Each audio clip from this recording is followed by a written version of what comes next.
દેવગઢ બારિયા નગરપાલિકાની 6 બેઠકોની પેટા ચૂંટણીનું પરિણામ જાહેર થયું છે।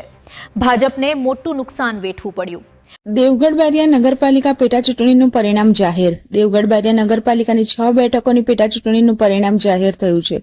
ભાજપના 6 સભ્યો સસ્પેન્ડ થતા ખાલી પડેલી બેઠકો પર યોજાયેલી ચૂંટણીમાં ભાજપને મોટું નુકસાન વેઠવું પડ્યું છે।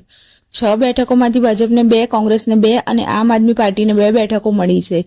આ પરિણામથી ભાજપે પોતાની 4 બેઠકો ગુમાવી છે, જ્યારે કોંગ્રેસ અને આમ આદમી પાર્ટીએ ભાજપ પાસેથી 4 બેઠકો આંચકી લીધી છે। પૂર્વ રાજ્યમંત્રી અને દેવગઢ બારિયાના ધારાસભ્ય બચુ ખાબડના ગઢમાં ભાજપને આ ઝટકો મળતા રાજકીય વર્તુળોમાં ચર્ચાનો વિષય બન્યો છે। હાલ નગરપાલિકામાં ભાજપ પાસે 9, કોંગ્રેસ પાસે 5 અને આમ આદમી પાર્ટી પાસે 2 બેઠકો છે, જ્યારે 8 બેઠકો પર અપક્ષ ઉમેદવારો વિજયી બન્યા છે। કુલ સભ્યોની સંખ્યા મુજબ બહુમતી માટે 13 બેઠકો જરૂરી હોવાથી ભાજપે સ્પષ્ટ બહુમતી ગુમાવી છે।